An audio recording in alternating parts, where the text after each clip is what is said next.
कदाचित स्वातंत्र्य मिळायला आणखी उशीर झाला असता.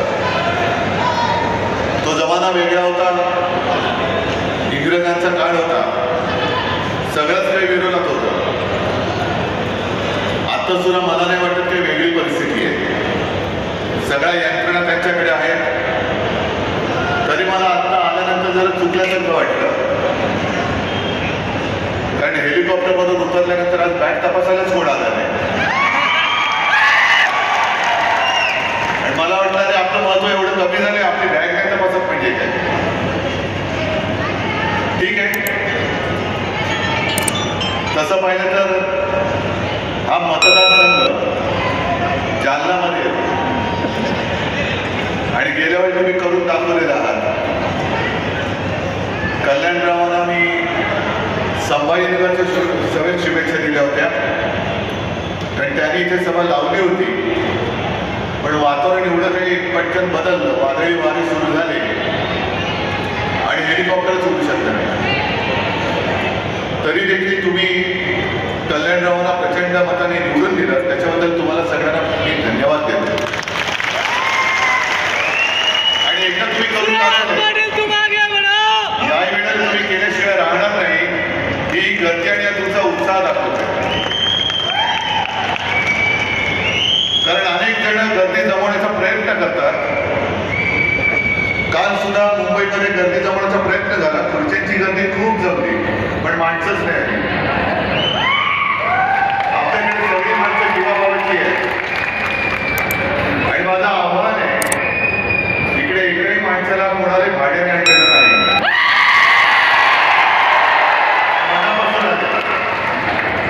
या सिल्लोडमधली हुकुमशाही, दडपशाही, गुंडागर्दी जाळून टाकायला आली. मला सुरेश बाबू पहिल्यांदा भेटले आणि ते भाजपात होते. मी त्याला विचारलं काय करणार, तुमची तर तिकडे युती 1960 नाही. खरं पाहिलं तर गेल्याच वेळेला आमची पंचायत झाली, आपली युती झाली, ही पंचायत त्यांची नाहीतरी माझी झाली होती. पण तुम्ही उमेदवारी दिली, आम्हाला काम करावं लागलं. आता सुदैवाने आम्हाला सुटकेचा मार्ग दिसतोय. म्हटलं निवडून येणार, 100% येणार. पण तेव्हा मला माहिती नव्हतं की आपला इथला आमदार एवढं उत्तम भाषण करतो. म्हणजे हे बनकरांना बोलतोय, त्यांचं नाही.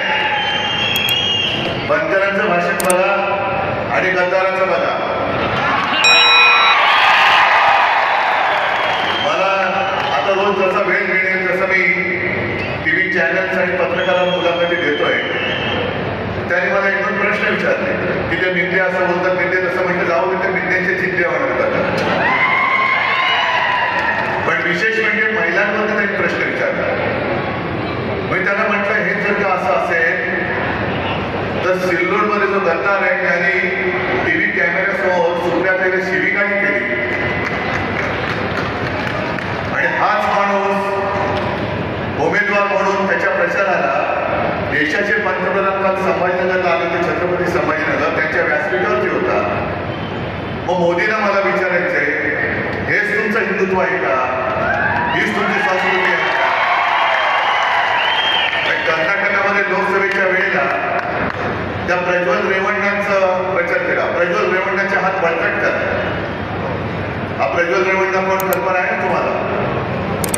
त्यांनी काही हजार महिलांवरती अत्याचार केला, त्याचे व्हिडिओ बनवले आणि अशा माणसाचा प्रचार नरेंद्र मोदी पंतप्रधान हे करण्यासाठी कर्नाटकात गेले होते.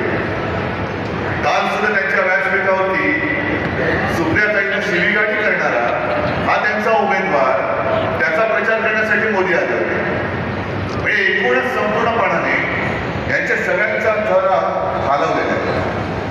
कारण इथे भीती वाटतच नाहीये, उलट भीती त्यांच्यापासून वाटते, त्यांच्यापासून वाटते. आणि मी तर म्हणेन हे सर आमचं हिंदुत्व आहे. आज माझ्याकडे युट्यूबवरती वगैरे तुमच्याही फोनवरती आले असतील, कारण मोदीजींच्या सभेत शिवाजी पार्कच्या त्या मुस्लिम महिला सांगतायत आम्हाला आम्ही अंदर जाने नाही गेले का, तर आम्ही काळे कपडे घातले.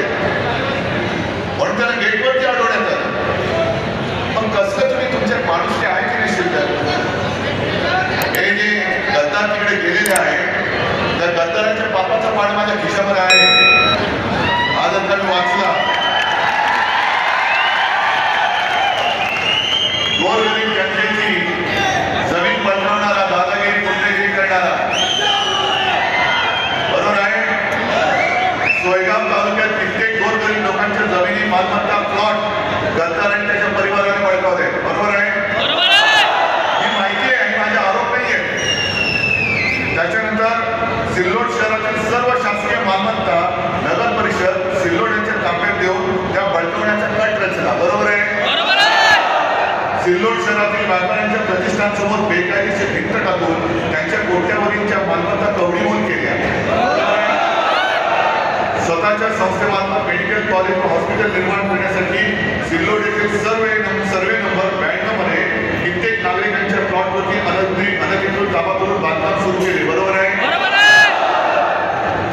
आणि त्याच्यामध्ये विशेष म्हणजे देशातील सैन्य दलातील एक सैनिक व निवृत्त मुस्लिम सैनिक यांच्या प्लॉटचा सुद्धा समावेश आहे. बरोबर आहे.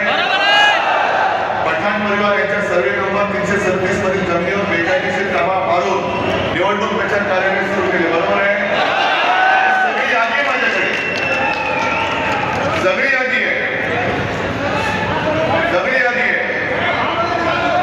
आता या यादीचं करायचं काय? तुम्ही जर काही निवडून दिले तर मी इथल्या तमाम गोरगरिबांना मी वचन देतोय की आपलं सरकार आल्यानंतर सगळ्यांची चौकशी करून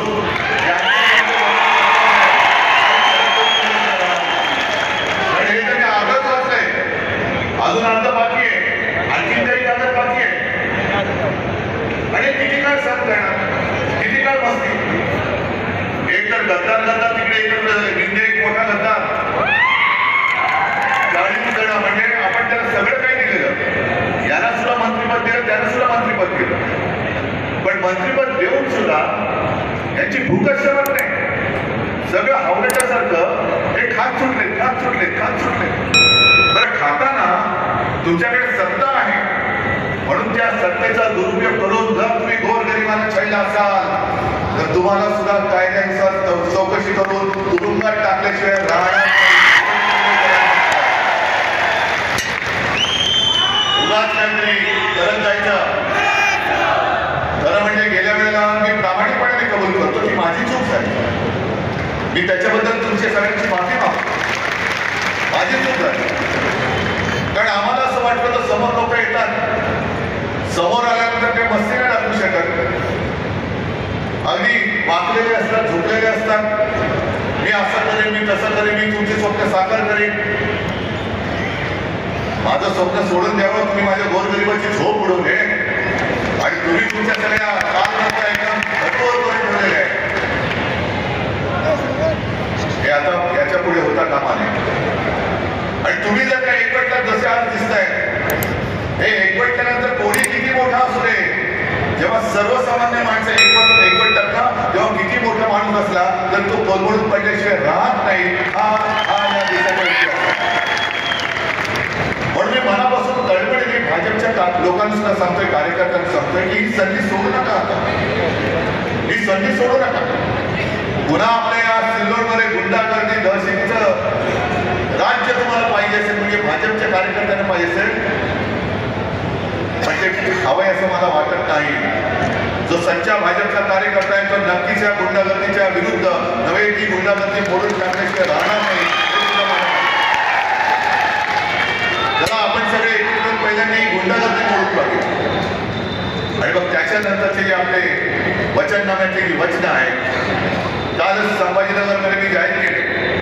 कारण मराठवाडा, विदर्भ, उत्तर महाराष्ट्र कुठे जिथे जातोय तिकडे एकच सगळ्यांची ओरड आहे, सोयाबीनला भाव नाही. इकडे सोयाबीनवाले किती शेतकरी आहेत? सगळे आहेत का? आपल्या काळामध्ये काय भाव होता? 7,000. आता किती आहे? मी तुम्हाला वचन देतोय की त्यावेळेला जर मी 7,000 भाव तुम्हाला दिला होता तर यावेळेला आपल्या सरकारला तरी तुम्हाला 7,000 भाव दिल्याशिवाय राहणार नाही. हमीभावच नाहीये. शेतकऱ्याच्या मालाला हमीभाव नाही तर गद्दाराला हमीभाव द्यायचा. गद्दार मुस्लिम मध्ये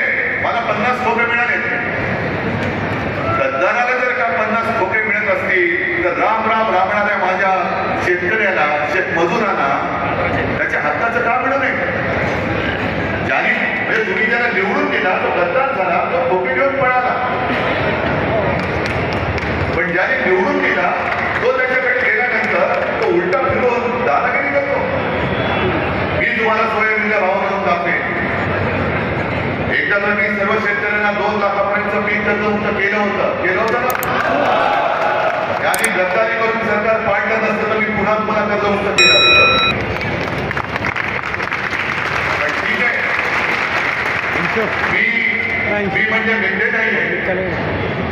2.5 वर्षामध्ये यांना कधी यांची बहीण आठवली नाही.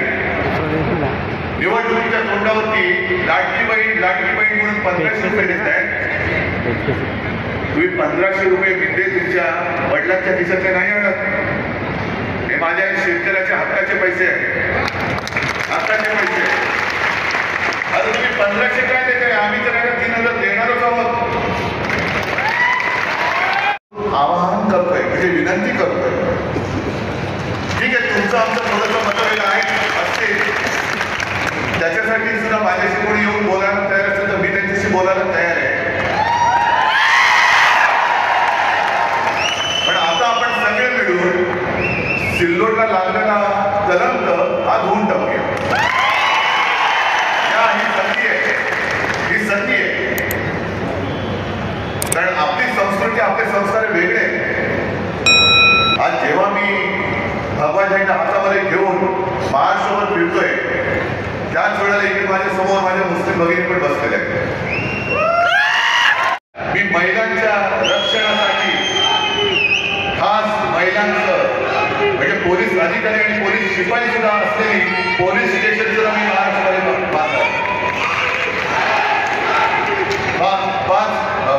पाच आपल्या जीवनावश्यक वस्तूंचे भाव, तेल, तांदूळ, गहू, साखर, डाळ या सगळ्या वस्तूंचे भाव शेतकऱ्याचं 1 रुपयाचं सुद्धा नुकसान होऊ न देता मी पुढची 5 वर्ष स्थिर ठेवून दाखवणार आहे. सगळं विस्ताराने आता बोलत नाही, कारण आणखी माझ्या 4-5 सभा आहेत. थोडंसं उमेदवारांना विनंती का केली? कारण वेळेचं गणित जुळत नाही. मग तुमच्यासारखीच लोक 2-3 तास माझी वाट बघून बसलेली असतात. आणि आपण म्हणजे काय गद्दार नाही होत. आपल्याकडे पैशाचा महापूर नाहीये, त्यांच्याकडे पैशाची धनशक्ती आहे, माझ्याकडे माझ्या जीवाभावाची जनशक्ती आहे. आणि काल जे मी सांगितलं की किती शेतकऱ्यांची मुलं खरोखर शाळेमध्ये शिकतात मला सांगा. फी भरू शकताय तुम्ही? फी भरू शकताय? आणखी किती जणांच्या मुलांना शिकण्याची इच्छा आहे पण शाळेत जाऊ शकत नाहीये? मी तुम्हाला वचन देतोय की ज्याप्रमाणे मुलींना मोफत शिक्षण दिलं जाते तसंच माझ्या महाराष्ट्रात जन्मलेल्या प्रत्येक मुलाला मी मोफत शिक्षण दिल्याशिवाय राहणार नाही. या सगळ्या गोष्टी जर तुम्ही या निवडणुकीत देणार नसाल आणि प्रत्येकडे आमची निवडणूक देणार असाल, अनेक पत्रकार मला विचारतात की अमित शहानी तुम्हाला आव्हान दिलेलं आहे की काश्मीरमधलं 370 कलम काढलं, त्या कलम काढणाऱ्यांच्या विरोधात जे आहे त्यांच्या बरोबर तुम्ही बसलात. म्हणजे कोणाच्या बरोबर बसलो? अमित शहा तिकडे मुफ्ती मोहम्मद साहेब बरोबर बसले होते, मेहबूबा मुफ्ती बरोबर नव्हते बसले. मग तेव्हा पुढे गेलो तर यांचं सगळं हे राष्ट्रीयत्व आणि हिंदुत्व. बरं, 370 कलम काढणं हे काश्मीरसाठी महत्वाचं आहेच. आजही मी त्याचं कौतुक करतो, मला काही त्याच्यात गैर वाटत नाही, कारण काश्मीर हा आपल्या देशाचा अविभाज्य भाग आहेच, अविभाज्य भाग आहे. पण काश्मीरमध्ये जेव्हा सगळे आपल्या रक्ताच्या जनतेवरती अन्याय होत होता तेव्हा अमित शहा, तुम्ही आणि नरेंद्र मोदी कुठे होता? त्याच्यामुळे माझं एवढंच मत आहे की बाकीचे जे आपले काही मुद्दे आहेत ते जरा बाजूला ठेवूया, पण माझ्या शेतकऱ्याच्या सोयाबीनला भाव का नाही मिळत, कापसाला भाव का नाही मिळत, विद्येला भाव कसा मिळतो? आणि तुम्ही ठरवायचे ही जी काही निवडणूक आहे ते उद्धव ठाकरेंचं काय होणार, मंत्र्यांचं काय होणार. कल्याणराव खासदार झाले आणि कल्याणराव झाले दिल्लीला गेले, तुमचा त्यांचा संबंध नाही असं नाहीये. का कल्याणरावला तुम्ही खासदार केलं? कारण आपल्या देशाचं संविधान वाचवण्यासाठी म्हणून आपण ते केलं. तसंच का मंत्र्यांना आपल्याला आमदार करायचंय? कारण या सगळ्या वचन दिलेल्या गोष्टी या मला पूर्ण करण्यासाठी मला सुरेश बनकर आमदार पाहिजे. या सिल्लोडवरती गुंडागर्दी संपवण्यासाठी मला सुरेश बनकर आमदार पाहिजे.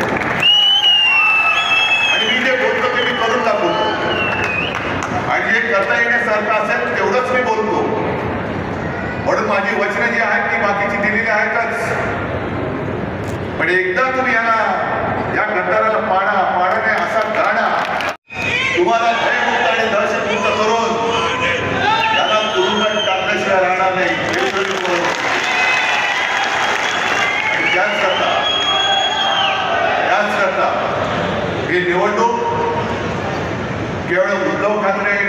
म्हणतं महाविकास आघाडी अशी नाहीये, तर तुमचं आयुष्य तुम्ही कोणाच्या हातात देणार आहात हे ठरवणार ही निवडणूक. तुम्ही तुमचं आयुष्य, तुमच्या मुलाबाळांचं आयुष्य, त्यांचं भविष्य हे छत्रपती शिवरायाच्या बावड्याच्या हातात देणार आहात की तुमच्यावरती दादागिरी गुंडगिरी करणाऱ्या गद्दाराच्या हातात देणार आहात हे ठरवणारी निवडणूक. मी सांगण्याचं काम केलं, उत्तर तुम्ही द्यायचंय. आणि मला खात्री आहे मी तर बोलतोय, तुम्ही भोगता आहात. आणि हे आतापर्यंतचे जे काही तुमचे अनुभव आहे, तो अनुभव लक्षात आल्यानंतर तुम्ही काय करणार आहात, कोणाला निवडून देणार आहात.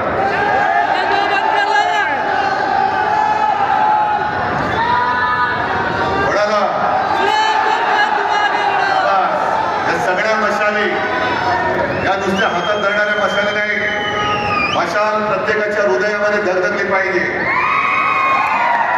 आणि 20 तारखेची अशी पेटली पाहिजे की या सिल्लोडमधली गुंडागर्दी, दादागिरी, दहशत ही मशाल जाळून भस्म केल्याशिवाय राहणार नाही.